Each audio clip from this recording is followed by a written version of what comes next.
This story is dedicated to Ashley Rose, Whit and Anna from California, who support us on Patreon. Birdy and the Christmas Power Cut. Hello, this is Richard, and I'm here with a story set at Christmas about a boy called Jake and his special friend, a crow called Birdy. Birdy has lived for a very long time, seen many things, and is extremely wise. Fortunately, he can talk, but it seems that only Jake understands him. It was the depth of winter, with bright, cold mornings, gloomy afternoons, and evenings getting dark at 4:30. Jake was sitting in the bath. He looked at the taps above his toes. One moment, he was marvelling at the spots of electric light reflected in the taps, and the next, he was sitting in darkness. "Mom!" he called out. "Turn the lights back on! I'm in the bath!" But there was no reply. "That's odd," he thought to himself. "Maybe something's gone wrong with that box under the stairs." He meant the fuse box, which sometimes tripped off when there was a surge of electricity.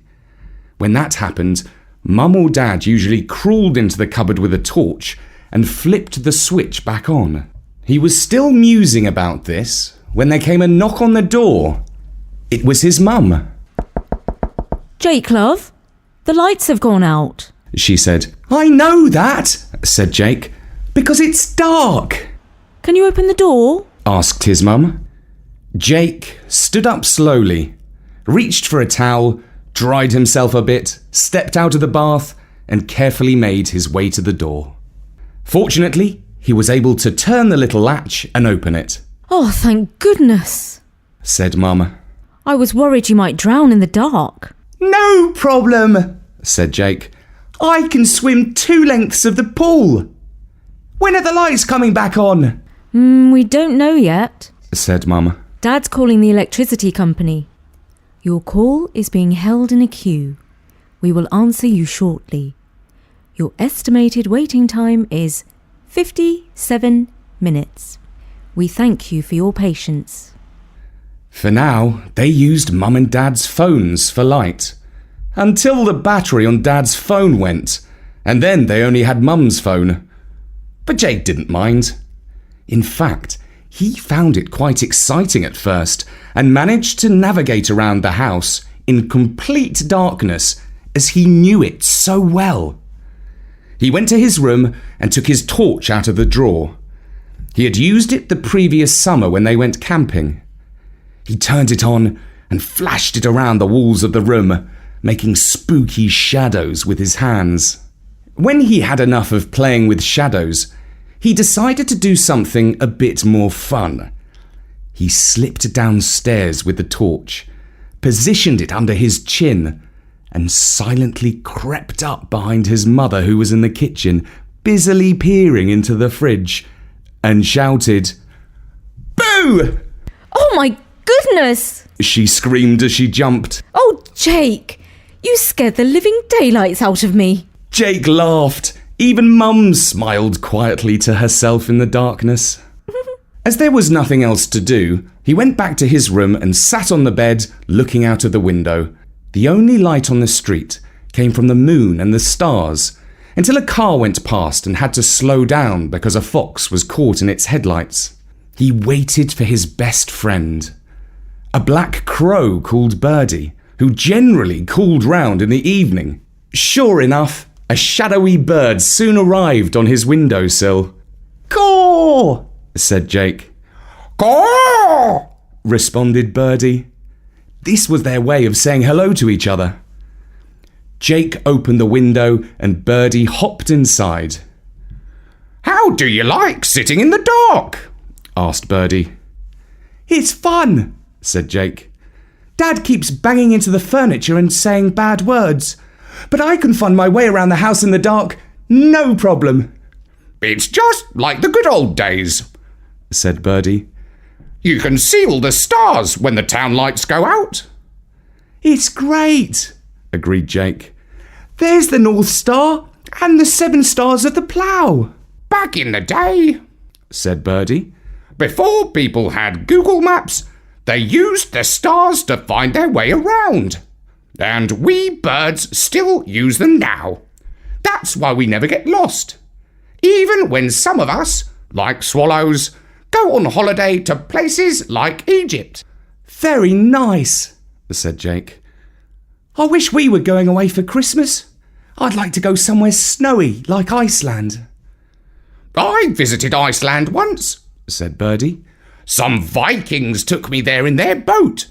I saw the northern lights fill up the sky with all sorts of colours. It was amazing.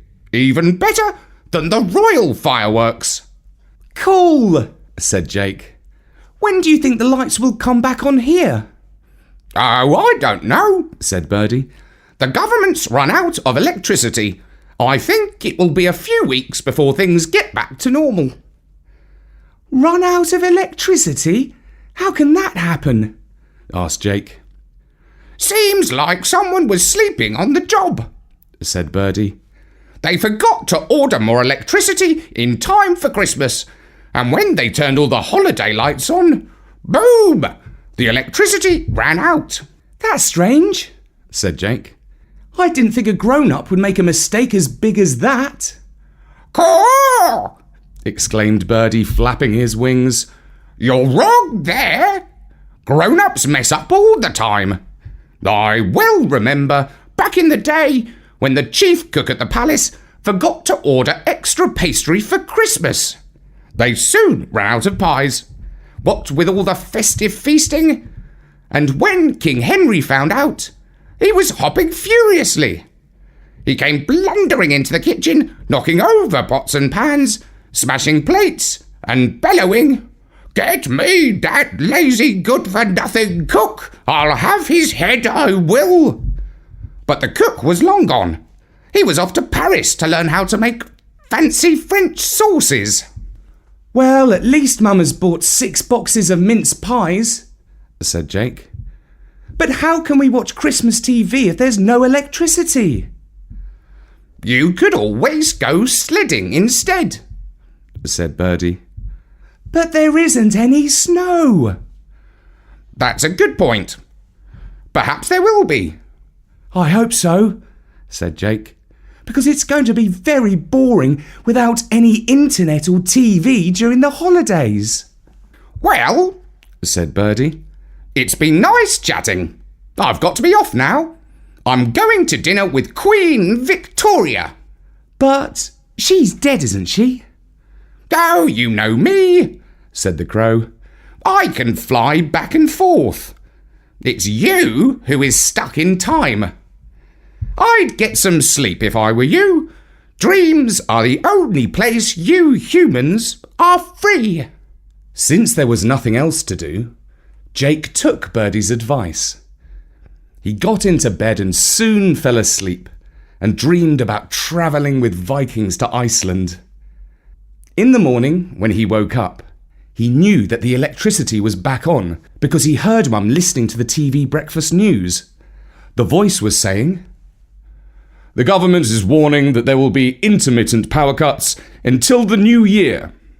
And sure enough, that evening, just after Dad had turned on the fairy lights on the Christmas tree in the living room, everything went dark again.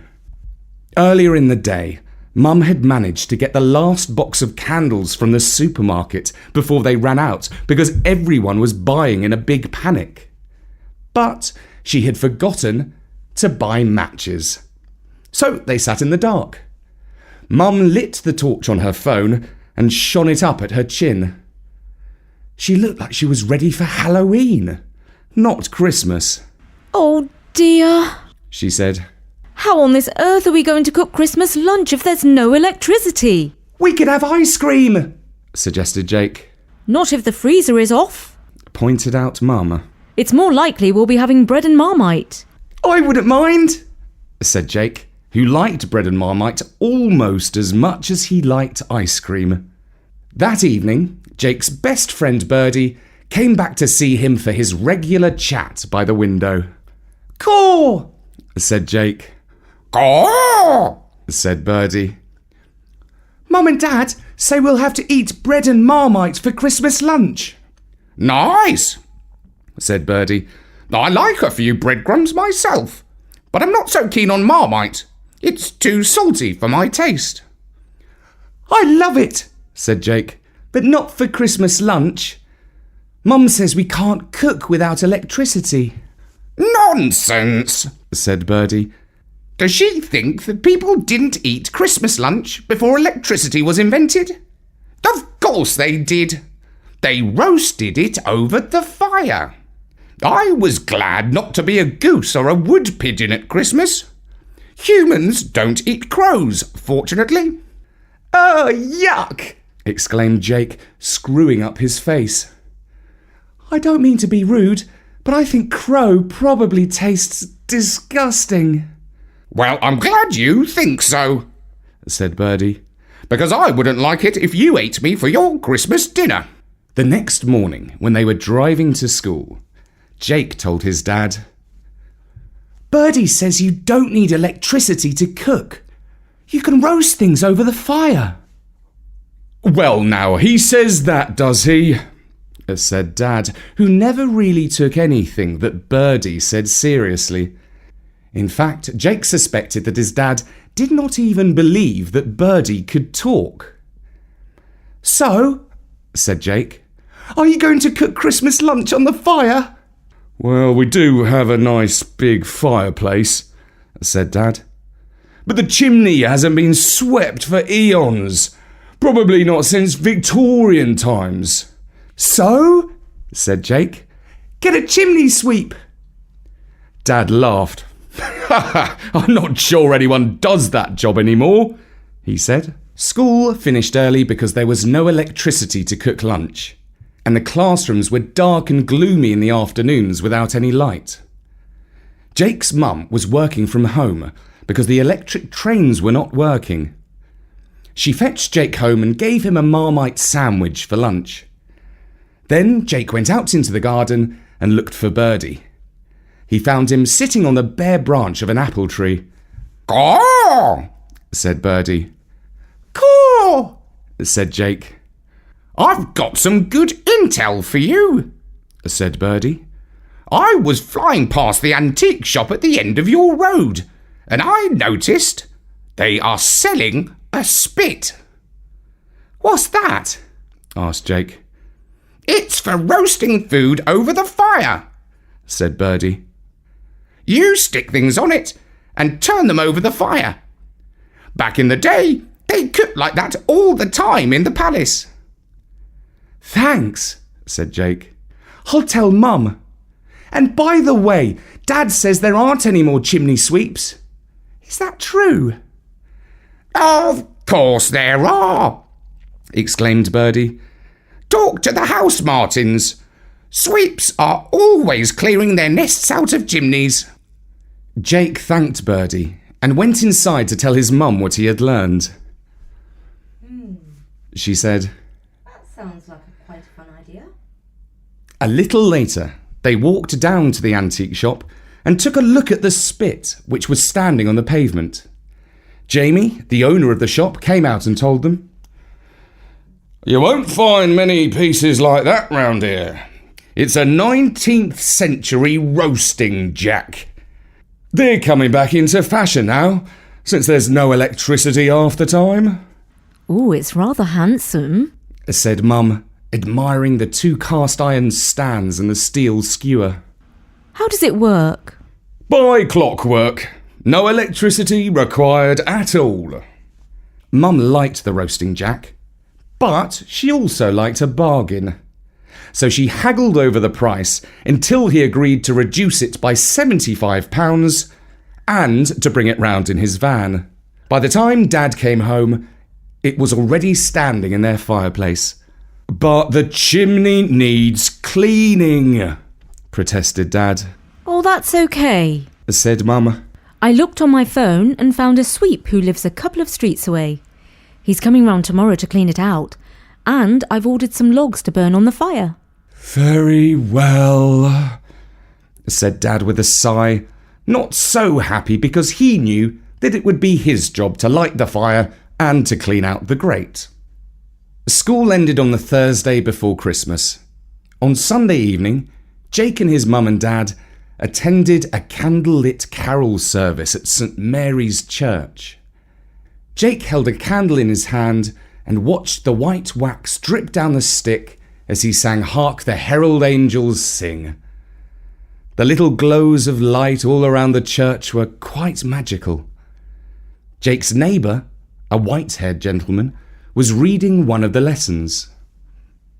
"And there were shepherds living out in the fields nearby, keeping watch over their flocks at night. An angel of the Lord appeared to them, and the glory of the Lord shone around them." Afterwards, when everyone was wishing each other Merry Christmas, Jake's mum asked the neighbour, How did you see the words? "I had to learn them off by heart," he told her. Why didn't you just read them off your phone like the vicar did? Asked Jake. "I belong to a different generation," Explained the neighbour. "I enjoy learning poems and passages of Shakespeare and the Bible off by heart." Jake was impressed. I bet people had better memories in the olden days before electricity and the internet, He said. "Yes, I believe they did," Agreed the neighbour. "though I'm not quite so old that I remember life before electric light. I'm only getting used to that nowadays." Jake woke up early on Christmas morning and found his presents under the Christmas tree by using a torch. Oh, cool! He said, because Santa had brought him a new games console. But of course he couldn't try it out because there was no electricity. Instead, he opened the 1,000-piece jigsaw puzzle called Birds of Britain. After trying to figure it out for a while, he realised that he was losing far more pieces in the dark than he was finding by the light of his torch. He put his Christmas hat on and went back to his room, where he ate the mince pies and chocolate orange that Santa had left in the stocking at the end of his bed. Dad got up an hour later and went downstairs to start the fire. After lighting bits of newspaper, blowing frantically with billows, pushing logs around with the tongs, and muttering quite a few bad words, the fire eventually got going. He hung a copper kettle on a hook over the flames and brewed up coffee for himself and tea for Mum, which he took upstairs to her in bed. Merry Christmas! Called out Jake when he heard him on the landing. "Merry Christmas, Jake," called out Dad. "Santa's left your presents under the tree." I know! I've already opened them, replied Jake. When Dad came back downstairs, the fire had gone out. So he got down on his knees and lit it all over again. Then he unboxed the Christmas plum pudding, placed it in a copper pot of water, and hung it over the fire to simmer. Next, he went outside to the shed where he had hung up a brace of pheasants. It was nice and cool out there. He unhooked the birds and brought them into the house. The roasting jack stood in front of the fire, with a dripping pan underneath to catch the fat that came off it.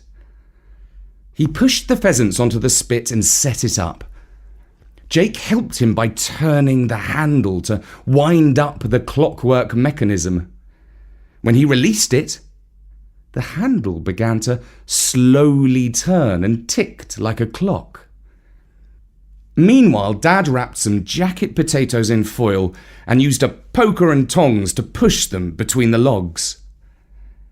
Jake sat and watched the jumping flames and turned the spit and felt the heat on his face.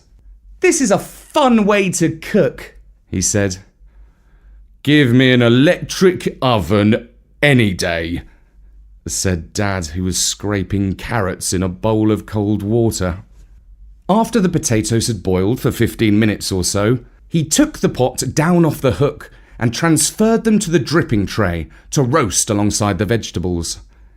When the pheasants were almost ready, there was just enough fat for Dad to make some gravy with flour, a stock cube, and a sprig of rosemary. Mum had laid the Christmas table with a big candelabra, the family's best silver, and 2 crackers by each plate. They pulled the crackers, read the bad riddles inside, and put on the coloured paper hats before tucking into the roast pheasant. When Dad brought in the Christmas pudding, Mum poured brandy over it and lit it with a match. Merry Christmas! Merry Christmas! They all wished each other. Jake felt sleepy after all the roast potatoes and 2 helpings of Christmas pudding. Usually at Christmas he dozed on the sofa while his parents watched the Queen make her Christmas speech on TV after lunch. But as there was no electricity, they gathered around Mum's phone. Her Majesty had just finished saying, "My husband and I," when the battery ran out. Oh, bother. I can't call Auntie Joan in Canada, said Mum. "I suppose I'd better heat some water for the washing up," said Dad. Jake went upstairs to lie on his bed. He soon fell asleep and only woke up when Birdy tapped on his window. Oh! said Birdy. "Merry Christmas!" said Jake. How was your lunch? asked Birdy. "Cool! Dad roasted pheasant over the fire." Well, I'm glad he didn't cook crow pie.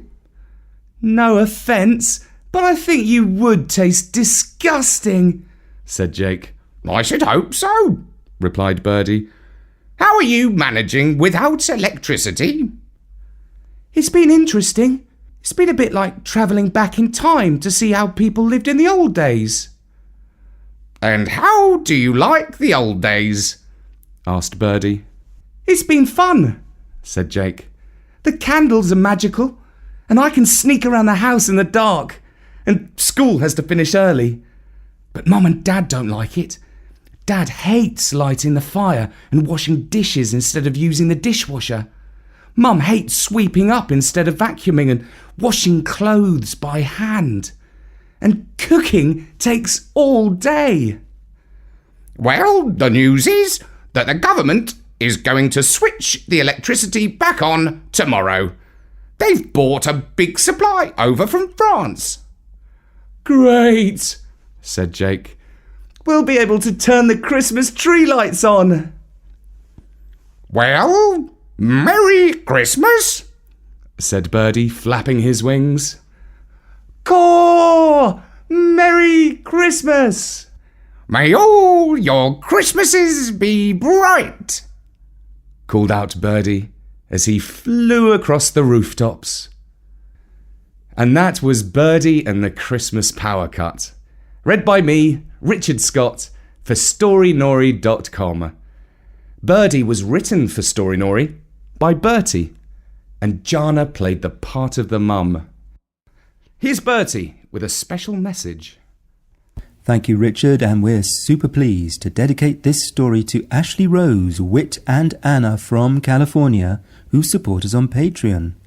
Their mother Elizabeth tells us that their favourite story so far has been Wicked Uncle and the Scottish Shark, which is one of our favourites too, and we really hope you enjoyed this Birdy Christmas story. And I'd just like to tell you about something that's coming up in 2020. I've been working on a book which will be published in the summer by Walker Books. And I've written this book with a long-standing friend of mine, David Edmonds, who is a philosopher. That's all I'm going to say for now, but I'll reveal a few more details over time. If you're looking for more free audio stories, do drop by at Storynory.com. We have hundreds of stories. Myths, fairy tales, adaptations, poems, music, and original stories. We even have some interviews done by Jana. We work really hard at writing, narrating, illustrating, making music, and running the website. It takes a huge amount of effort and time, so please do consider sponsoring us on Patreon, or by PayPal or crypto. For now, from me, Richard, at Storynory.com, Merry Christmas!